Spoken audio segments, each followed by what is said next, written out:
If I'm doing fewer of the things that other people expect of me, I get to do more of what I really want. The stuff that's really aligned with who I am. That's the message track I'm on with women. I'll have what she's having.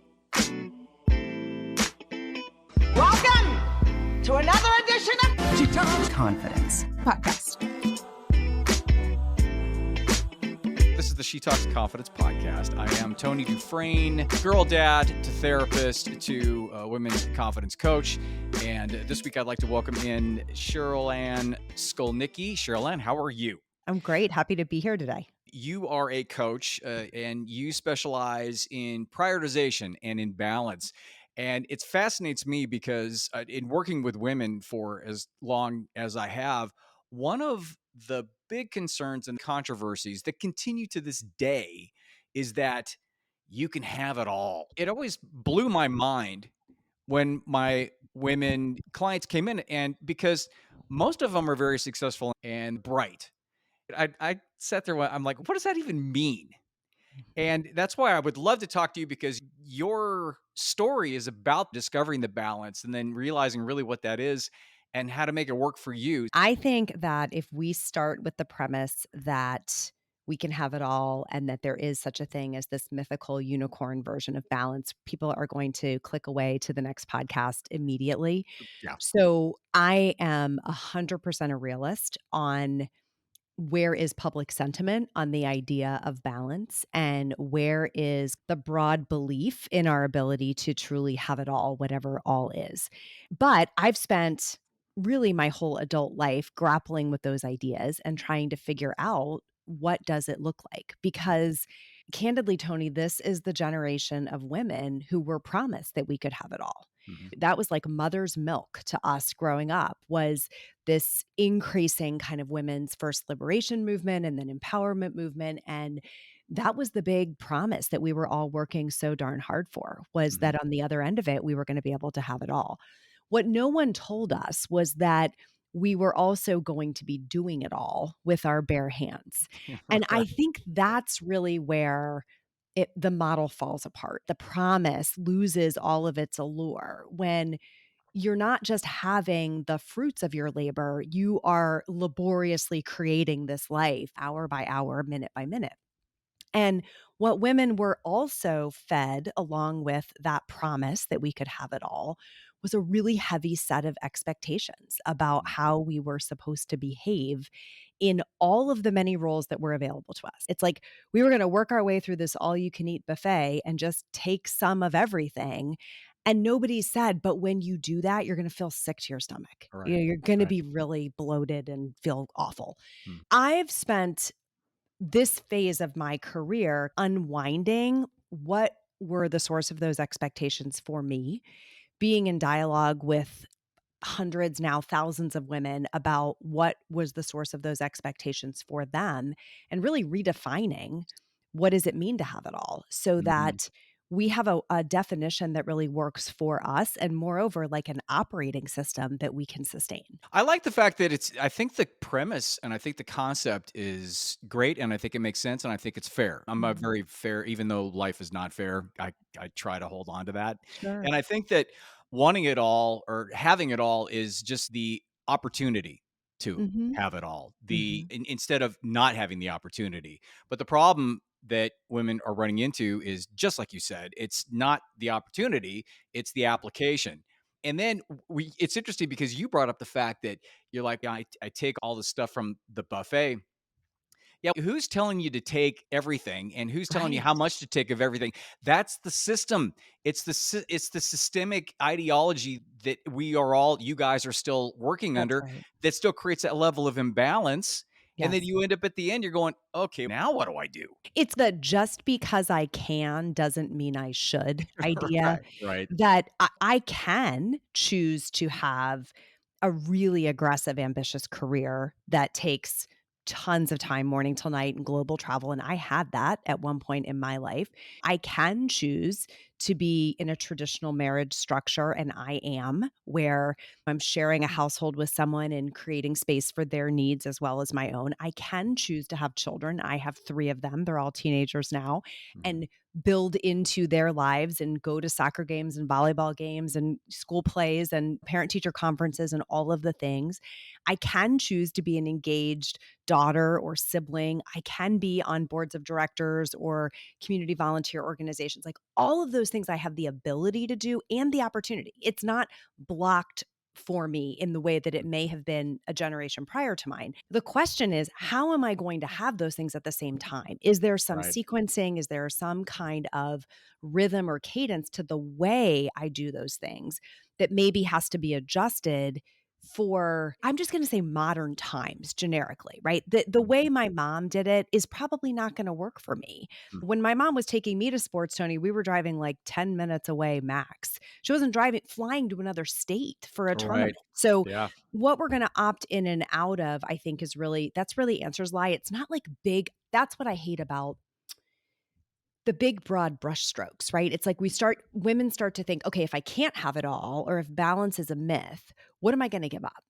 My marriage? I can get my kids back? Am Yeah. I not going to work? That doesn't work. Yeah, it's that either or thing that gets stuck in people's minds. It's Mhm. that binary linear thing. And the fact that the having it all, first of all, you have to define that for yourself. And everybody's different.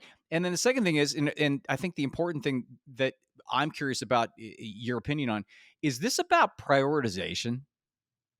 For me, what it comes down to is, how will we make choices about what we do and don't do with our time and energy?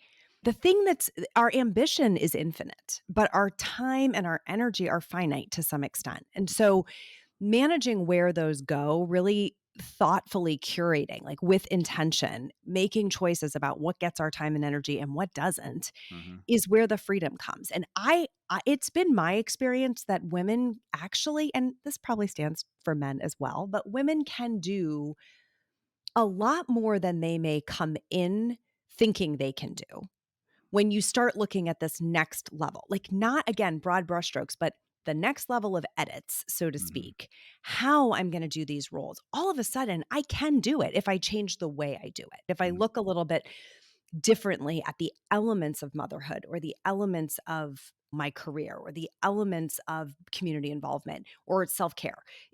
At that level, there's a lot more room to make choices. I have found with my clients, and one of the big questions I ask them is, what does all mean to you? And then why do you want all of that? What does that mean to you? What's the genesis of that thought process? And a lot of times it's not from them. Mhm. It's from the expectations of people in their lives. Typically it's mom and dad, it's close Mhm. relationships, it's the society stamp, and it's not really what they want. And then when that comes to fruition and they start to embrace that, then there's this level of guilt, Mhm. and I'm like, why are you guilty? Why do you feel at this level of it's because they have this feeling that they should be a mom, Yeah. or they should be able to balance stuff, or they should be successful and be able to take care of themselves, which Mm. with the younger generation the 25 to 35s that I work with, is like the thing now, is being independent and being able to take care of yourself, because the dating and marriage, it's a dumpster fire, right? Sure. And They so can't count on it. they can't, and especially Mhm. given the current circumstances. So, given all of that fun stuff, when you talk to your women clients, Mhm. how do you go about empowering them to start to figure out what they want in the first place, and then how to, like I said, prioritize, It's the same. how to create the choices or the balance? I'm curious, before I answer that, from when you're having these conversations, what are the things that they're ultimately saying, "I don't want that." Oh, kids. Okay. Yeah, So, that's a like, I big don't thing. really want kids, but I feel like I'm supposed to have them Yeah. because I've been told that my mom wants grandchildren, or Yes. that's what, yeah.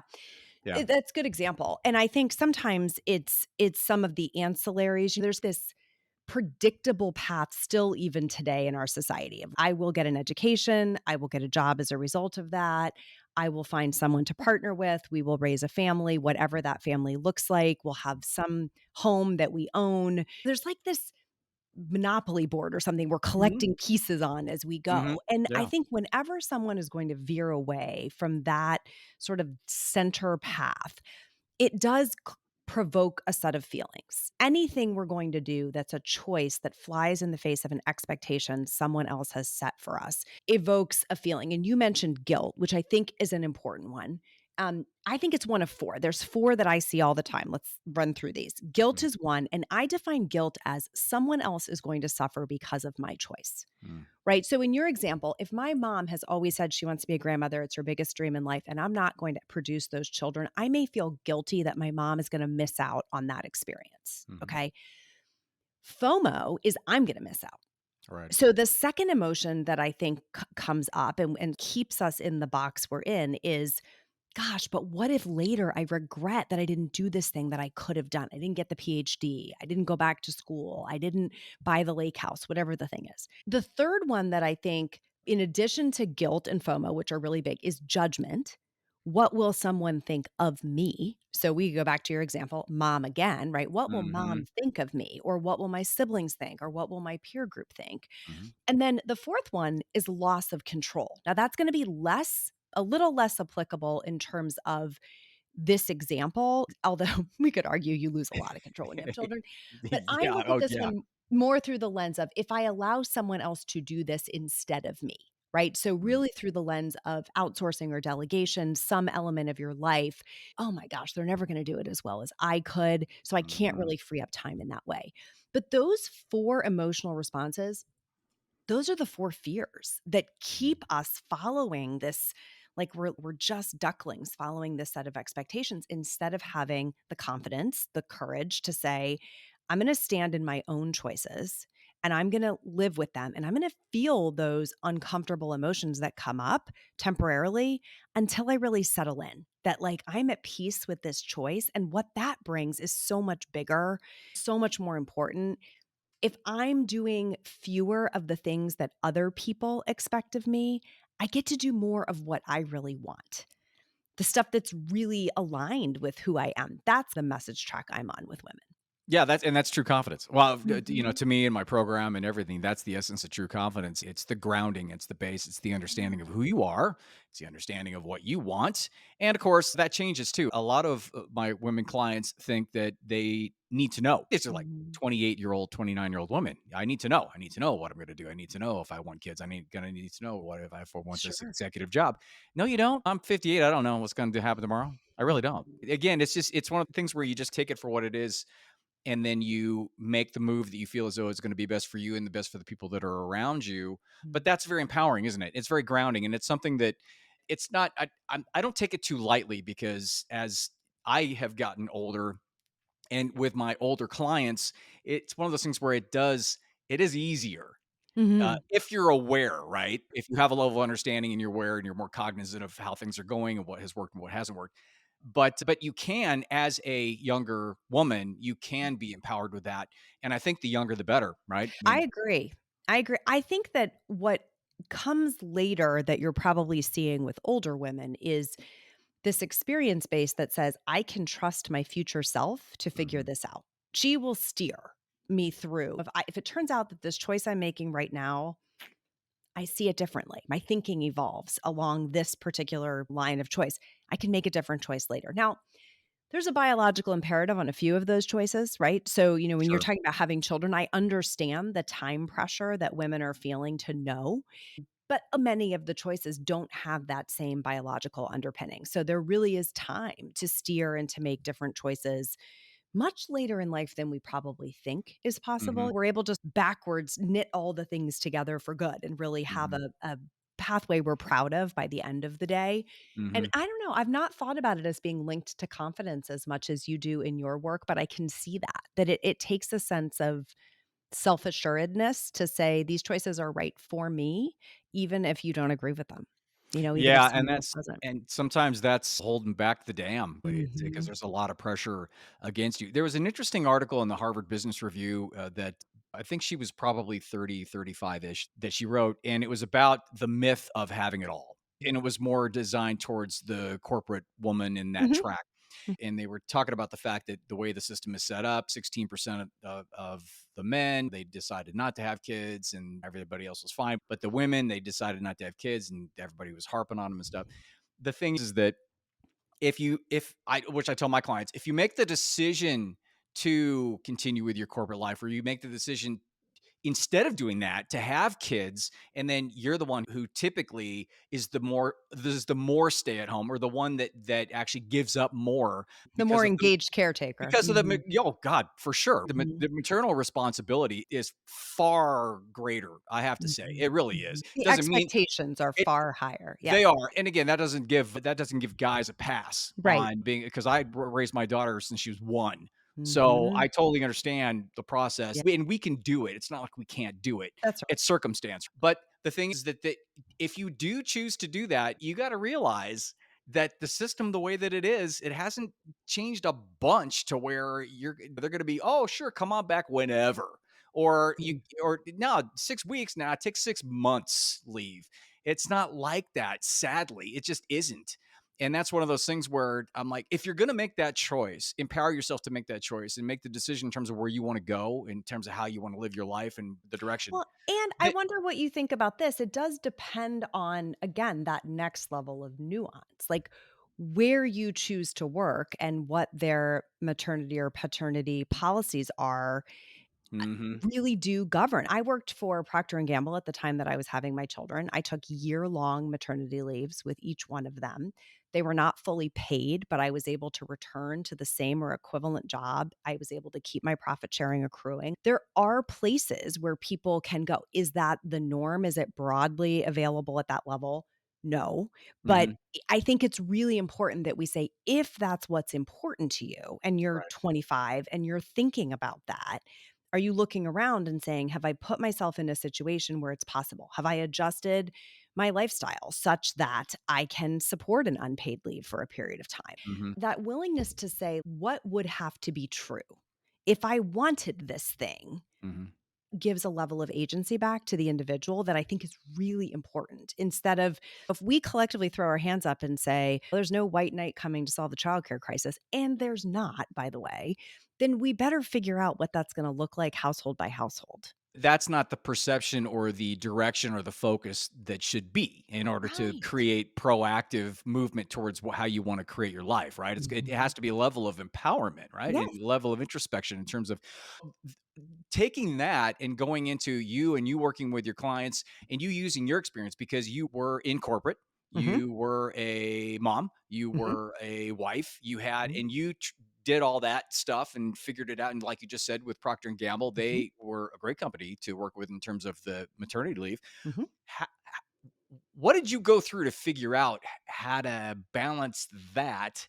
And did you create a formula, and do you help your clients with it from a formula perspective? Yes, there's a bit of a formula, although it's customizable to the individual. But I think my story, much so many of us who are in this space of sharing ideas with people who are coming along behind us following a Mm, similar path, is a lot of it was learned through my own experience that then I took the time to sit with and codify and test with other women to make sure that this was repeatable. That it didn't just work for me, but that it worked broadly. And now I have a decade plus of experience doing that where I can look at it and say, yeah, there's a model here that actually does work. It moves the needle around women feeling that sense of being calm and in control and being able to be present in the various aspects of their lives that they've chosen. mm. So, do you want me to talk about a little bit about what that model looks like, or what Yeah. at a very high level, because we will Mhm. not Okay. stress Yeah. The, this. the, the broad brush look. Yeah. Yeah. Yeah. I think the broad brush is saying you have permission to prioritize the things that are important to you. And again, I think about that at a granular level. My kids are 18, 16, and 13. It has been important to me pretty much forever to seat our family around a dinner table and eat a meal that I made. Because one, I love to cook. Two, I believe in like the power of good food going in and it is our one opportunity a day to gather our energy in one place and do something. Is that important to you or to everyone? No, absolutely not. But it was important to me. So I orchestrated our life around that ritual to say, what choices do we have to make to protect that ritual that's so important to me? It's important to me to get enough sleep. I really like to get 8 hours a night. I orchestrate my life around being able to do that. So when we flip essentially the model upside down, and Mhm. instead of saying, hey, here's work, and it takes up everything that I will give it. And we all know it does. They'll Mhm. take every hour If that you you let give. it, yeah, If you absolutely. are willing, it will just, it's an insatiable beast. Yeah. Whether you work for yourself, by the way, or whether you work for a Mhm. corporation. Mhm. Instead of starting with that Cram and my then saying life what's into the left spaces over, that are left, my process is to flip it upside down and say, what are these things that I know are they keep me healthy, whole, and human is usually the little phrase I use. And we start those for, I call them balance practices. They're foundational practices. What keeps your life in rhythm? And then that creates a container. You know the size of the container that's available for work. Okay, what work am I going to do that fits into that size container where I can have the kind of compensation I want, the kind of, I think of it as juice, like the power, the sort of drive. Not all jobs are created equal. And if you like a lot of juice, you need a certain kind of job. If you don't need Mhm. so much, you need a different kind. It has to come last. You're reverse engineering that, and it starts to dictate what's the kind of work you can do. So when we want to have lives that we love, where we're like, I have all the things that are important to me in here, we start to get more creative about how we design for those. And I think it puts positive pressure. It's like a forcing function onto which elements of our lives we're going to let someone else do, right? Where we're going to outsource or delegate it. Which things are we Mhm. going to not do? It's easier to make those choices when they're done in service to the things that we really want most. So, at a very high level, that's a model. Now, we do it in a way that is applied step by step in practice so that people don't have to go from A to Z overnight. But that's where we get by the end is a rhythm to a week that has space for the things that really matter to you. It makes perfect sense because you cannot create that balance. You cannot get to where you want to go unless you do that. You That's right. have to do that. And you also have to understand from like an extra step from my personal Mhm. opinion and experience is you have to leave room for adjustment and be okay Oh, for it's the things, dynamic. right? For Right. The things sure. Yeah. not working. It's very fluid. It's very dynamic. And another really important part is your support group. Yes. Especially if you have a significant other and Mhm. you're raising a family, you guys have to be on the same page. Yes. Because their version of this matters too, right? Yes. Their Yes. version of what are they trying to make space for? None of this is happening in a vacuum. Yeah. And so their ability to get their needs met and you to get yours met and the kids to get theirs met and your employers to get theirs met, it's all working as an ecosystem. So boy, if we were little independent organisms, this would be a lot easier. But It would, those wouldn't it? But we'd be yeah, but yeah, we would be all nobody's alone. life is that. I think that's a really important point that the notion of a Sunday planning session, like the weekly meeting where you're connecting with your significant other to game out, where are these, how's the schedule going to work to enable both of us to have what we want and understanding the fluidity from week to week. There may be a week where I don't get everything I wanted or my Mhm. husband doesn't, and Right. that's okay. That's life. But on whole, are we steering toward this? Do we Mhm. have a prayer? Is the same person always giving in so the other person always gets what they want? That's where the kind of contempt starts to come in. It does, and it becomes passive aggressive, and then it just eats at it. Like, Yes, and that's even worse because you don't see it coming, and then all of a sudden you have no foundation to work from. It's just exactly. it's terrible, and then the kids suffer. It's just yeah, believe me, I've been there, not in a good way. And then for younger clients, what I found is that maybe they're not dealing with the parent thing, maybe not Sure. the husband thing, but they are still dealing with support group, with BFFs or corporate or the business friends, and trying to balance all that out. And for them or for somebody that's older or has a Yes. husband or with kids, it would be and the basic first step that you tell your clients in going forward is you have to do what? Get clear about what you want. Exactly. Okay. Yeah. 100% Yeah. nothing happens until you have clarity on that because you're so wishy-washy. Everyone else's needs will seem more important if you're not Mhm. clear about what yours are. Because honestly, it feels so good to be of service to someone else. Mhm. So when someone says, "Hey, will you do this for me?" and you don't know what you're saying no to in order to say yes to them, you're going to say yes every single time. And Right. that's the part I think we miss, especially as younger women. There's a point up to which this can all be additive. We can just keep saying yes. And it fit. If I look at my Mhm. life in my 20s, I was handling a lot, Mhm. but I didn't have a spouse and I didn't have kids and I wasn't managing the complexities of my own business. So the more things we add when we're not recurating, taking anything off or editing back, that's where we really get into trouble. And we're like, I'm doing it wrong. No, you're not. You just Mhm. added so much that it's an unreasonable load at this point. But that works for so long that we're reticent to let go of that because it's working for us. We're Mhm. getting a lot for having high capacity and being able to manage a significant workload. It works until it doesn't. And so the Right. Yeah. earlier we get good at making those choices, the better. So yeah, it all starts with being really clear about what you want. I love it, Cherylanne Skolnicki. Thank you so much. And can you throw out your website and what you Sure. have to offer and where anybody can get a hold of you? Sure. Best place to start is the website, which is brilliant-balance.com.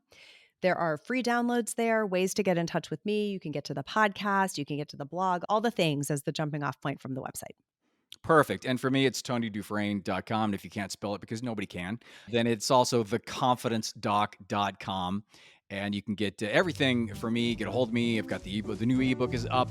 Also, I've got all the podcast episodes that you can get to. So you can go there to TonyDufresne.com or theconfidencedoc.com. Hope things are good. And I will talk to you next week.